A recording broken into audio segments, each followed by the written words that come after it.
Hello दोस्तों, आज हम एक्सप्लेन करेंगे अपनी मूवी का सेकंड पार्ट। तो चलिए शुरू करते हैं बिना किसी देरी के। अगर आपने फर्स्ट पार्ट अभी तक नहीं देखा तो मैं इस मूवी के डिस्क्रिप्शन में उसका लिंक दे दूंगा, आप जाके वहां से विजिट कर सकते हैं।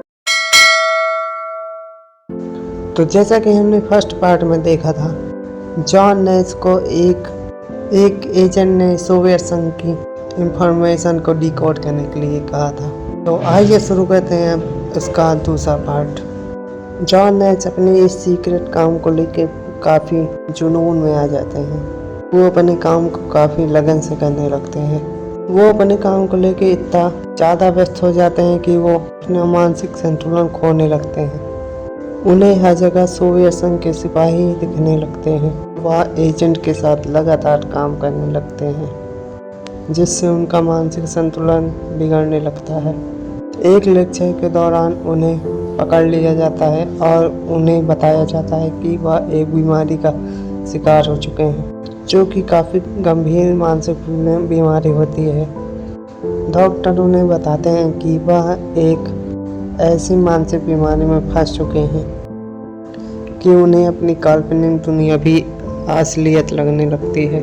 वो जिस एजेंट के लिए काम कर रहे होते हैं और उनका रूममेट सब उनकी काल्पनिक दुनिया में होते हैं, और उनकी छोटी भांजी मर्सी भी उनकी काल्पनिक दुनिया का एक वहम होती है, जो सिर्फ उन्हें ही दिखाई देते हैं और वो किसी को नहीं दिखाई देते क्योंकि वह उनकी काल्पनिक दुनिया में होते हैं। जॉन नेस पूरी बात जानने के बाद या मानने से इनकार कर देते हैं कि उन्हें कोई मानसिक बीमारी भी है।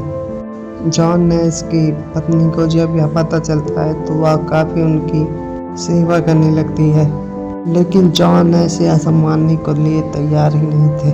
उन्हें जब डॉक्टर के यहाँ से डिस्चार्ज किया जाता है तब वह अपनी दवाइयाँ लेना बंद कर देते हैं, जिससे उनका वह भ्रम फिर से वापस आ जाता है और उनकी मानसिक स्थिति पहले से काफ़ी गंभीर हो जाती है। जब यह सारी बात उनकी पत्नी को पता चलता है कि जॉन नेस ने दवाइयाँ लेना बंद कर दी, उनको रियल वर्ल्ड और काल्पनिक दुनिया में कोई फर्क नहीं समझ आ रहा था। वह अपनी बीमारी में फंस चुके थे। इस बीच उनकी पत्नी एलिसिया उनका साथ फिर भी नहीं छोड़ती और वह उनकी बीमारी में काफ़ी देखभाल करने लगती है। फिर कुछ समय बाद जॉन नेस को भी समझ में आने लगता है कि उनकी पत्नी के प्यार की वजह से वो फिर धीरे धीरे ठीक होने लगते हैं। वह अपनी पत्नी के कारण बीमारी से लड़ने के लिए एक नया रास्ता खोजते हैं।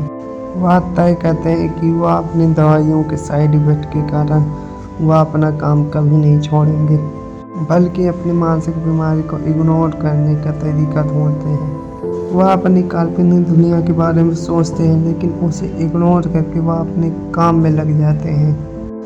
यह एक बहुत लंबा और मुश्किल सफ़र होता है, जिसको जॉन नेस सब धीरे धीरे संभालने लगे थे।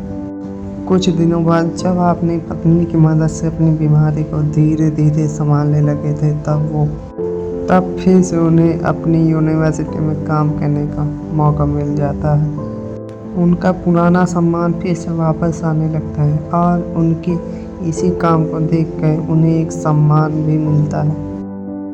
जैसा कि मैंने आपको पहले से बता दिया था कि जॉन नेस जो होते हैं एक बहुत बड़े गणितज्ञ होते हैं, जिन्होंने द गेम थ्योरी का आविष्कार किया था। फिर वह जब स्टेज पे होते हैं तब वह बोलते हैं कि उनकी पत्नी एलिसिया की वजह से ही वो आज इस सम्मान को ले पा रहे हैं। अगर उन्होंने उनकी मदद ना की होती तो वह उसी बीमारी में जूझ रहे होते हैं। वह कहते हैं कि सिर्फ लॉजिकल रीजन ही नहीं, प्यार भी ज़रूरी होता है जीवन में। इसी के साथ यह मूवी यहीं पे ख़त्म हो जाती है।